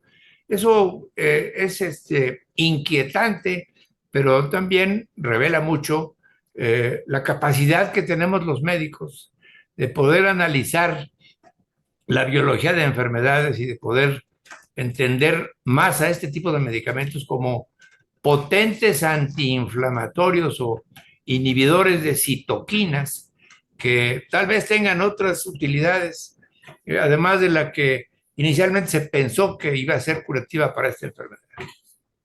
Gran comentario. Creo que el reposicionamiento de medicamentos de una indicación a otra es una arma que tenemos en países de medianos y bajos ingresos para hacer investigación. Y yo cambiando de tema radicalmente, pero lo cuento una experiencia personal, es el uso de venetoclax en leucemia mieloblástica. En México fue autorizado antes que en Estados Unidos y lo empezamos a utilizar rápidamente y publicamos una de las primeras experiencias, digamos, de varias personas que lo estábamos usando porque es una situación muy grave que no nos da mucho tiempo para movernos y bueno, pues así como esta, hay muchas otras indicaciones en las que podemos utilizar. Yo, por ejemplo, nuestro grupo ha utilizado ruxolitinib en pacientes con linfohistiocytosis hemofágica y otras indicaciones emergentes que hay. En linfomas T, por ejemplo, hay algo interesante. También en pacientes con leucemia de células granulares grandes. En fin, es un medicamento muy interesante que puede ayudar a pacientes, sobre todo en lugares en donde no tenemos acceso a muchos ensayos clínicos. Y eso me lleva con el doctor Navin sobre el mundo de los ensayos clínicos. Yo quisiera que nos contara cómo es el camino de un paciente que llega al MD Anderson para atenderse con mielofibrosis, sabiendo que existe la alternativa del trasplante. Debe ser muy complejo tomar decisiones con los pacientes ante la presencia de varios ensayos clínicos muy prometedores y la disponibilidad del trasplante como una opción curativa, aunque peligrosa. Siempre es una discusión muy compleja y muy interesante. ¿Cómo lo aborda usted en el MD Anderson?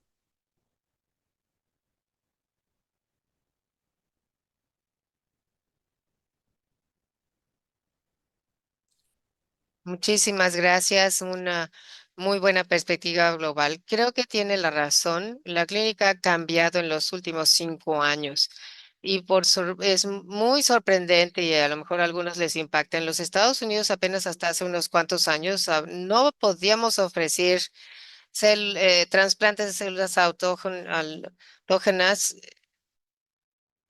ni siquiera hasta que llegaran al 20%. Entonces, eso ha cambiado mucho y ha permitido el cambio de la mielofibrosis. Obviamente, yo diría que los principios más importantes, trasplante o no, una vez que se determina la elegibilidad de trasplante, que no se basa solamente en la edad, sino en las comorbilidades y la severidad, hay que determinar el tipo de compatibilidad que casi todos tienen en los Estados Unidos, ya sean hermanos o relacionados. 9 de cada 10 son compatibles, así que hay mucho más posibilidad de donadoras. Si es elegible al trasplante, justamente es lo que yo quiero. Quiero llevarlos al trasplante si tienen alto riesgo de mielofibrosis o alguien tiene una mutación. El problema es que a estos pacientes con riesgo más intermedio, que no sabemos si entre empezar más temprano el trasplante o dar inhibidor Jack durante 6 meses, un año, 5 años, no sabemos. Estos pacientes recurren y la conversación entre paciente y médico es muy importante. La segunda cosa es el vaso. Muchos estudios dicen que se tiene que, cito, reducir el vaso antes del trasplante. Yo casi no utilizo ya radiación. Inhibidores de Jack o esteroides combinados, alguna cosa así. El tercer punto es las citopenias. Le damos ruxolitinib a alguien y luego se vuelven muy citopénicos, a lo mejor eran neutropénicos. Esas no son buenas situaciones. Entonces, redujimos la dosis de ruxolitinib. Hay que considerar la interrupción de dosis. Hay que pensar en todo esto. Ahora se da el Rux. Sabemos que la cuenta va a bajar en los primeros meses, pero para 3 meses debe estabilizar. Pero si a los 5 meses o 6 meses siguen siendo citopénicos y siguen problema, hay que buscar y cambiar a otros inhibidores JAK.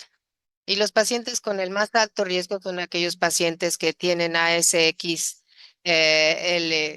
y tienen otras mutaciones y que también son pacientes con más fibrosis y son personas en las que queremos ofrecer un estudio clínico.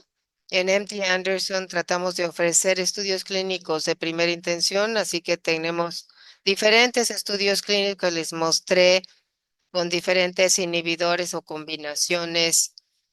Y por eso lo traigo a colación aquí, porque hay algunos pacientes jóvenes o mayor de edad, pero que son de alto riesgo, que dicen, quiero estar en un estudio clínico y luego un trasplante. O los pacientes en malas condiciones con altos factores de riesgo en donde un inhibidor de JAK no va a contener la enfermedad y hay muchos de estos pacientes.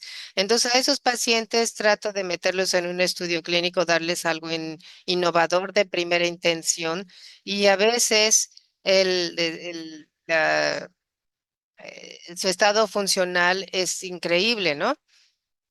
Entonces, si tienen mielofibrosis, se da un inhibidor de JAK en un estudio clínico y a lo mejor mejora su estatus y ahora puede ser una persona que no era elegible antes elegible. Creo que estos son los principios. Y el cuarto es la evaluación dinámica de la elegibilidad de trasplantes con base en una visión holística y el tratamiento crónico. Y decir, y ser responsable y decir, ¿sabes qué? Tú llegaste hace 6 meses y estabas en silla de rueda y con el tratamiento sí te has mejorado, ahora sí puedes entrar en trasplante. Entonces, esos son, digamos, los principios, disponibilidad de estudios clínicos y si no, hay que tratar de reevaluar. Muchas gracias. Quisiera hacerle un par de preguntas al doctor Navin para cerrar la parte de mielofibrosis y pasar a platicar de investigación. Eh, una pregunta sería, ¿qué opina de la adición de medicamentos como los andrógenos o la eritropoyetina para manejar las citopenias con ruxolitinib? Y la otra pregunta aquí que nos hace el doctor Virgilio Salinas es que nos habló un poco de la antiinflamación con el uso de momelotinib, si pudiera ahondar un poco en estos efectos bloqueando el ACVR1.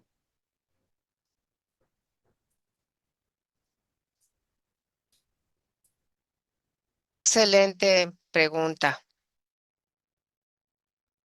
En México y en otros países en donde en nuestra clínica se siguen utilizando los medicamentos. El agente de ruxolitinib puede causar la exacerbación de anemias y citopenias, como mencionarse. Entonces, utilicen tres, cuatro gases.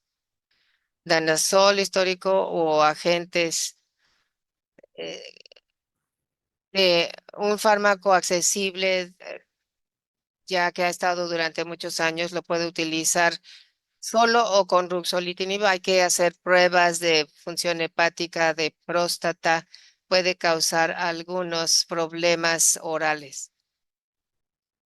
El doctor Rumenese hizo un estudio con Ruxo y Danazol fue el comparador, era el brazo control en el estudio Momentum fase 3, que dio lugar a la aprobación del memoletonib.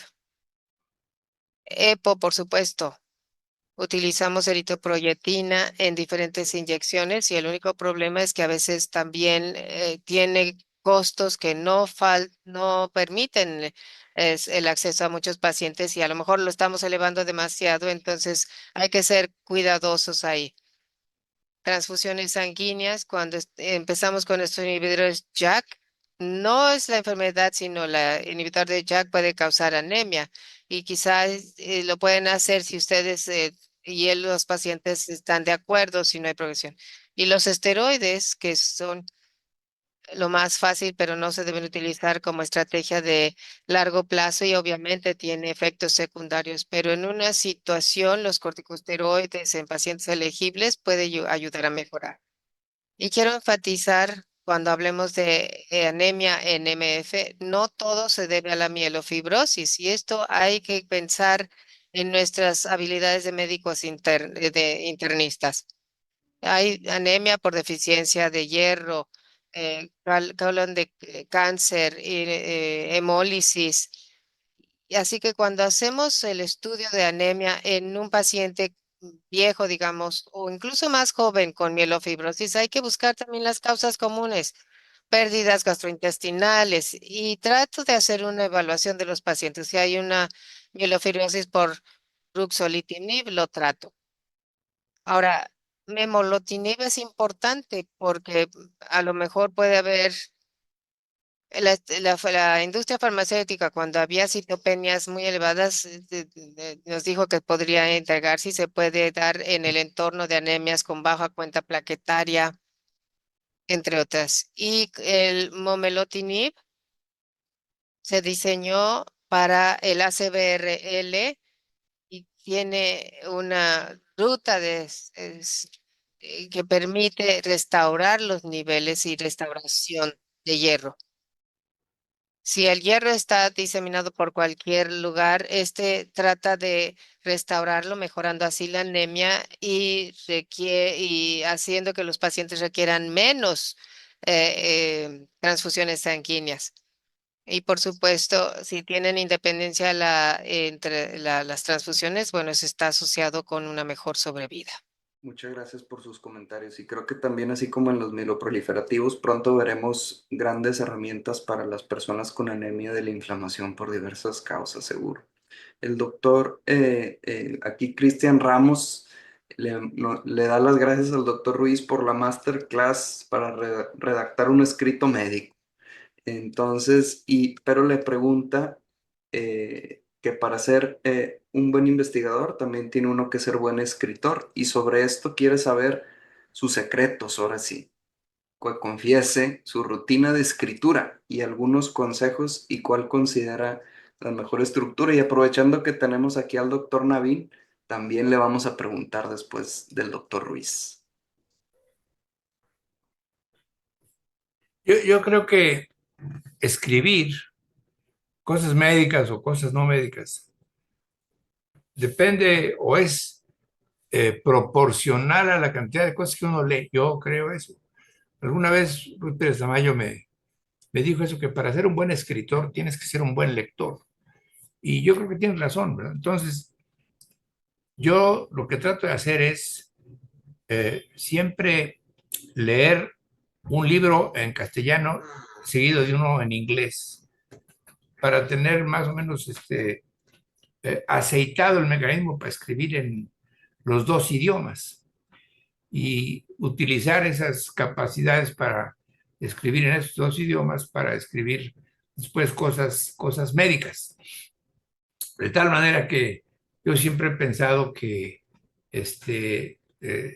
aquel que está acostumbrado a leer y a leer cosas bien escritas, pues tiene más facilidad para poder escribir, ya sea en castellano o en inglés. Lo que también es, digamos que inevitable, es lo que pues todos hacemos en mayor o menor grado, utilizar frases o eh, eh, párrafos, etcétera, de otros trabajos escritos en inglés o en castellano, según el caso de lo que estamos escribiendo, para llevar a cabo los trabajos.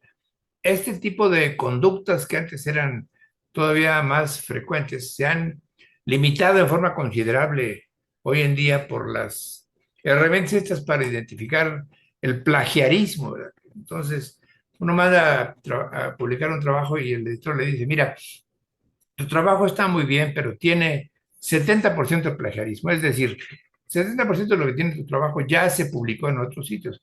Y muchas veces es uno mismo al que está uno plagiando, y eso, digamos que es algo entendible. Por ejemplo, uno está describiendo trasplantes de células hematopoyéticas fuera del hospital. El método es igual para analizar sobrevida o para analizar complicaciones o demás, pero el hecho de reproducir la descripción del método de un trabajo a otro ya mete ruido y nos obliga a tener cuidado de hacer modificaciones en estos párrafos y demás. Pero yo creo que el secreto fundamental está en leer mucho para poder escribir menos mal cada vez. Muchas gracias. Y doctor Navin, ¿podría platicarnos más o menos cuál es su rutina, cómo logra escribir tanto con tanto trabajo?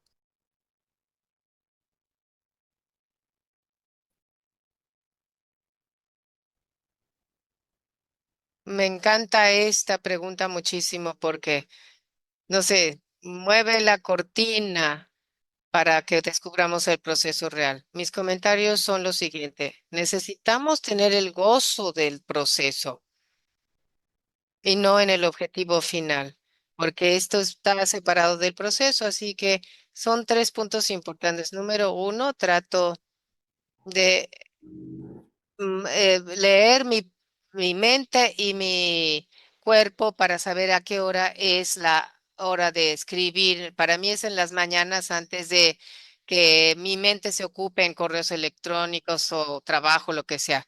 A lo mejor para algunas personas es sorprendentemente después de un día pesado de trabajo, pero tratan de relajarse a través de haciendo eso.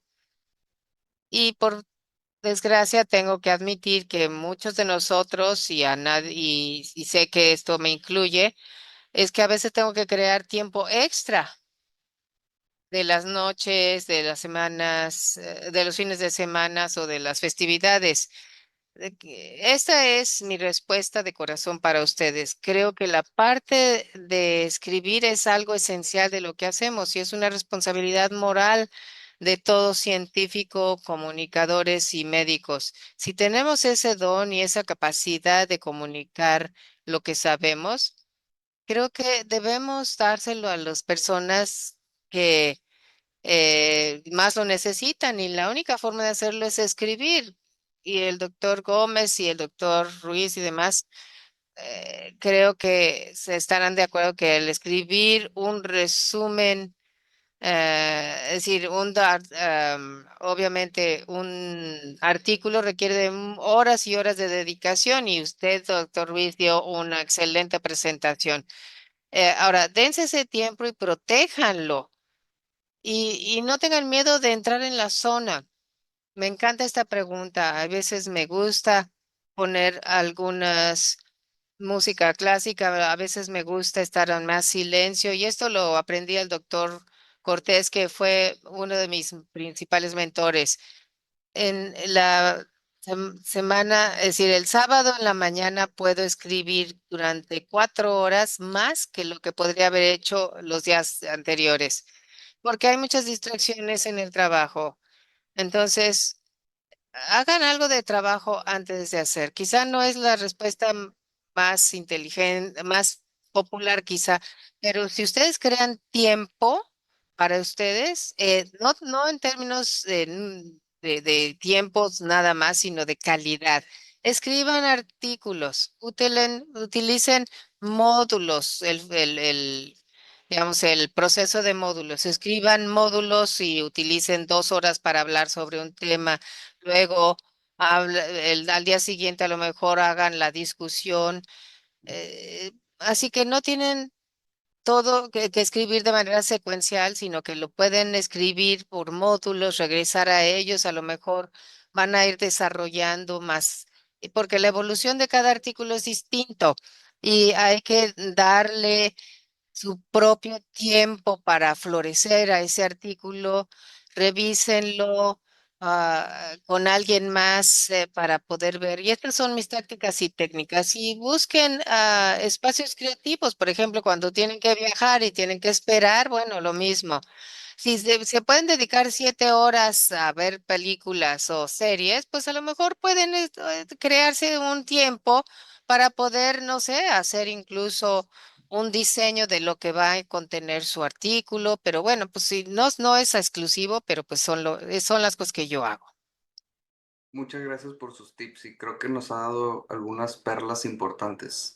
Este concepto del tiempo protegido creo que es algo ajeno a la práctica asistencial, como lo decía el doctor Guillermo, y a veces tenemos que obtener tiempo protegido dentro del trabajo, sería lo ideal de las horas laborales para que no impacte nuestra calidad de vida, pero a veces lo tenemos que hacer dentro de nuestras otras actividades fuera del trabajo, cuando es algo por gusto, y yo coincido, yo también soy un escritor matutino, ahora menos porque mis hijos se levantan cada vez más temprano y me dan mucha guerra en la mañana.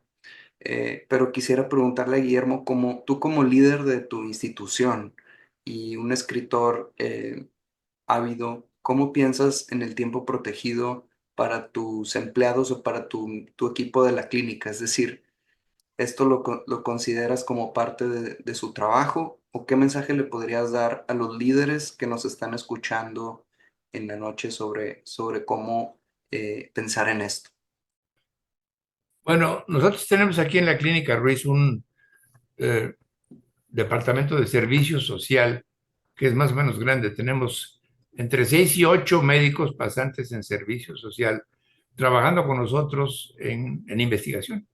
No hacen otra cosa que dedicarse a labores de investigación. Ellos llegan a las 8 de la mañana y se van a las 2 de la tarde. Les dejo siempre las tardes libres para que piensen y para que estudien, porque como todos ustedes saben, después de hacer el servicio social tienen que ir a hacer el examen nacional de residencias para poder hacer sus especialidades. Entonces, les dejo la tarde libre para que estudien y para que piensen en lo que van a hacer al día siguiente. Entonces, ellos tienen ese periodo de 8 a 2 en el que yo les llamo, les pido datos, les doy ideas, etcétera. Y además, una vez a la semana, específicamente los miércoles de 10 a 11, tenemos una sesión de ver cómo están los trabajos que están escribiendo, los análisis que están haciendo, los envíos a las revistas que se han hecho, cómo se han respondido, etcétera. Entonces, para ellos ese es el tiempo, digamos que protegido. En el caso mío la cosa es un poco más complicada porque tengo que atender muchas cosas que me quitan tiempo en el curso de las mañanas. Yo coincido un poco con el doctor Temarayo, que los sábados en la mañana, yo vengo los sábados en la mañana, ese día no vienen pacientes, no vienen los pasantes, está solamente la secretaria y es cuando más puedo pensar y escribir cosas, es cuando más tiempo le dedico a esto. Confieso también que cuando me voy de aquí a mi casa, trato de ya no involucrarme en esas actividades en mi casa y dedicarle más tiempo a mis hijos, a mi esposa, a mis actividades personales, culturales, etcétera. Pero sábado en la mañana es un excelente momento para poder dedicar eso. Ese día, repito, lo dedico prácticamente a hacer escrituras, reflexiones, investigación, revisión de trabajos, etcétera. Muchas gracias por sus comentarios. Y aquí tenemos una historia que voy a omitir el nombre de la persona, pero está dirigido a usted. Dice, buenas noches, mi pregunta es para el doctor Argüelles. Me gusta mucho la investigación, pero me ha sido difícil el crecimiento en el área. Estuve haciendo ciencia básica en un centro público de investigación y la falta de recurso truncaba proyectos muy prometedores y ahora en la residencia de hematología, la falta de acceso a diagnóstico y tratamiento sigue siendo la limitante. ¿Qué recomendaciones o consejos da usted para sobreponerse a esta situación en el país? Pues esa es una de las lamentables consecuencias de haberle cortado fondos a la investigación, no nada más médica, sino de todo tipo en el país. Se hace cada vez más difícil hacer investigación y todavía más difícil hacer investigación en instituciones públicas donde han recortado el acceso a medicamentos, recortado el acceso a procedimientos diagnósticos, etcétera. A pesar de todo eso, creo que uno debe de aprovechar esos obstáculos y, como lo señalé, convertirlos en fortalezas. Bueno, si no tengo hospital para trasplantar, pues voy a trasplantar fuera del hospital. Si no tengo dosis de medicamentos suficientes, voy a ver si con dosis menores puedo resolver esta situación, etcétera. La inventiva siempre es importante y, como les digo, no tener miedo de tener ideas que inicialmente pudieran parecer descabelladas o que inicialmente pudieran parecer herejías y que con el paso del tiempo se van a convertir en las verdades del futuro. Qué gran comentario. Siempre ese, cuestionar el status quo genera mucha controversia y hasta acusaciones que pueden ser pues complicadas. Pero eso es algo que si los pones a hablar, pues significa que algo estás haciendo bien. Ah, y un comentario para la persona que nos hizo que nos contó su historia, que es algo que el doctor Guillermo tocó, pero no mencionó directamente, y es el rol de la mentoría como una herramienta para aprender a desarrollar estas habilidades, incluyendo la escritura. Y siempre tenemos que tener a alguien que nos revise lo que escribimos, que nos edite, que nos corrija, que nos diga lo que hicimos mal. Y pues de esa manera es como jugar fútbol, pegarle a la pelota, cada vez lo vamos haciendo un poco mejor. Y personalmente yo te puedo decir que he tenido muchos mentores, incluyendo aquí al doctor Guillermo Ruiz, aunque él no está en Monterrey, desafortunadamente. Y puedes tener tú un mentor a distancia. El doctor Navin justo platicaba como él, yo lo seguí en redes sociales y sus ejemplos para muchas cosas aún y cuando no nos conocemos. Y de esta manera puedes armar tu ejército de mentores y de personas que te pueden apoyar en tu camino para desarrollar esas habilidades que estás buscando. Entonces, eso es el rol de la mentora. El doctor Navin mencionaba a Jorge Cortés, quien es amigo de la sociedad y bueno, pues es parte del camino para avanzar en esto de la investigación.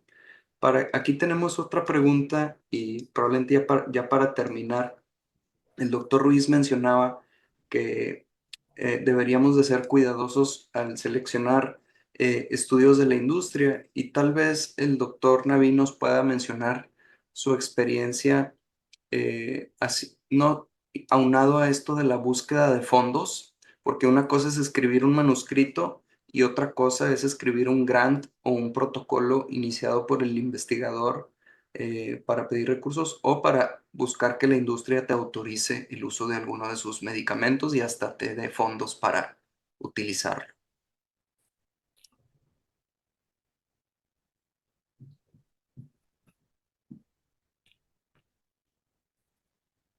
Eso es una excelente pregunta, doctor Gómez, para finalizar. Es una parte importante de lo que hacemos, es una parte esencial de ser un investigador principal en Estados Unidos. Es un proceso difícil y a veces nos cuesta trabajo llegar a él, pero uno, el investigador debe empezar una investigación, quizá es lo más difícil y necesita tener alguien con el que trabajar, pero si tiene uno una idea, hay que perseguirla. A veces tenemos que acercarnos a una empresa o una compañía de manera individual, pero tiene menos éxito, pero a lo mejor buscar un mentor de mayor edad o un mentor para que nos ponga en contacto con esa persona adecuada. Y también hay que escribir una carta de intención, es una parte importante, un documento de 2 páginas en donde están presentando su idea, darles un poquito de antecedentes, métodos, el presupuesto y por qué una compañía debe favorecer tu estudio más que cualquier otro. Desde el punto de vista del estudio de investigadores es escribir un protocolo y esto es muy difícil para cualquier persona dentro y fuera de Estados Unidos si no tiene los recursos particular. Pero incluso el investigador o con la ayuda de un mentor o institución, generar un protocolo es muy difícil. La segunda son los protocolos patrocinados por las compañías farmacéuticas. A lo mejor esto para los investigadores jóvenes es más fácil. Empresas multinacionales a lo mejor han tenido ideas y han estado trabajando con ellos y a lo mejor tienen muchos centros y entonces se acercan a la institución donde ustedes trabajan o al de su mentor y entonces pueden volverse investigadores locales y así es como pueden participar en la investigación. Y como el profesor Guillermo y otros han hablado junto con el profesor Cortés, hay que ser cuidadosos en saber en qué nos estamos involucrando. Estamos hablando de la seguridad del paciente, el beneficio de la institución, país, valores y demás, y quién escribe el protocolo, qué contiene, factible y razonable. Un protocolo en un país quizá no sea útil o bueno para otro país. Y si no es tu propia idea, ¿por qué te involucras? ¿Por qué quieres dar una plática a nombre de la compañía? ¿Tratas de ayudar al paciente? ¿Cuál es la razón? Y esa motivación creo que es una cosa muy importante y por eso lo que dijo el doctor Ruiz de por qué estás acercándote a la compañía, por qué quieres participar en un estudio es muy importante. A lo mejor vale la pena estar en un grupo donde se tenga todo este apoyo. Entonces, no se trata de buscar algo sino preguntarte qué es lo que más necesitan los pacientes, cuál es la necesidad médica más urgente para los pacientes, mi equipo, mi institución, la universidad, en donde yo puedo contribuir a la investigación y ayudar a la población local. Y eso debe separarse del resultado, como dijo el doctor. Sí, sí, puedes utilizarla para una presentación, un congreso, lo que sea. Pero 95% de los estudios clínicos no pasan por ahí. Entonces, para el investigador joven, se trata de trabajar duro. Las ideas surgen cuando leemos cientos de artículos, cuando escribimos artículos de revisión con el mentor, cuando estamos pensando y trabajamos con el mentor y a final de cuentas sí podemos tener nuestras propias ideas. Y es el proceso y me encantaría escuchar lo que piensa el doctor Ruiz. Es un modelo de aprendizaje y de aprendiz siempre considerando la seguridad del paciente y lo que es importante para ello. Por eso es lo que debe guiar la investigación. Muchas gracias por sus comentarios. Y vamos a pedirle al doctor Guillermo que nos responda a esto y que nos despida también dándonos alguna perspectiva sobre el futuro de la investigación académica en México en base a sus experiencias y a su trayectoria todos estos años. Es decir, vamos mejorando, tenemos mucha más conectividad, esta reunión es evidencia de ello, más contacto, más herramientas, a pesar de que el- la realidad geopolítica del mundo pues sigue siendo muy similar a muchas décadas. ¿Cuál es su perspectiva? ¿Tiene una perspectiva positiva o no? Y recordando la pregunta del modelo de mentoría de aprendiz y maestro para escribir y para hacer investigación. Sí, voy a comenzar con la respuesta de la primera pregunta que hizo el doctor Pemarayu. Yo creo que los médicos que se involucran en investigación, en mayor o menor grado, terminan tratando mejor a sus pacientes que los médicos que no hacen investigación. Yo estoy convencido de eso. Y que hacer investigación en medicina conduce no solo a tratar a mejor a los pacientes, sino a tener incluso una vida más llena de satisfacciones, más llena de eh, eh, oportunidades para conocer lugares diferentes, personas diferentes, etcétera. Así es que eh, no solo pienso que es necesario que los médicos se involucren en investigación, sino que es deplorable que los médicos no se involucren en labores de investigación. Y esto lo escribimos Rui Pérez Tamayo y yo en ese libro como una verdadera falta de ética médica. Es lo que yo pienso. Por lo que toca al futuro de la investigación, yo creo que es incierto el futuro de la investigación en México, pero desde luego tiene muchas oportunidades para crecer.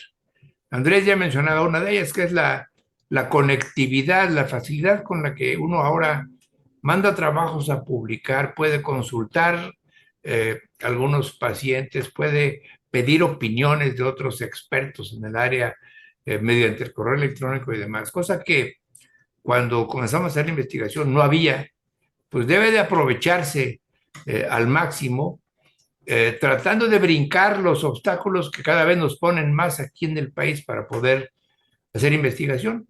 A ese respecto recuerdo que hice un protocolo para hacer investigaciones hace algún tiempo, lo comencé a utilizar, lo utilicé con buenos resultados y llegaron de salubridad en México a decir, oiga doctor, usted no tiene por qué estar haciendo esas investigaciones. Esas investigaciones las vamos a hacer nosotros. Ah, bueno, si no quieren que yo las haga, háganlas ustedes. Nunca lo hicieron, nunca publicaron nada, en fin. Pero a pesar de esos obstáculos, uno puede brincarse esas cosas y recurrir a otras vías de comunicación con otros expertos, afortunadamente fuera del país y en otros sitios, y aprovechar pues esa conectividad tan grande que tenemos ahora para poder hacer las cosas mejor. Yo con cierta frecuencia recurro a expertos cuando escribo un trabajo para que me lo revisen o me den su opinión o inclusive me hagan observaciones y dependiendo de la cantidad de observaciones que hagan, muchas veces los incluyo como autores y eso permite mejorar la calidad del trabajo y ellos mismos pueden decir, mira, así como quedó este trabajo, yo te recomiendo que lo mandes a tal revista o a tal otra, etcétera. Y eso también ayuda y uno les aprende a estas gentes que dan esos consejos, y eso a su vez uno lo permea a los muchachos jóvenes que están trabajando con uno. Y sí, la mentoría es parte muy importante de este proceso de aprendizaje y de generación de conocimientos nuevos mediante labores de investigación.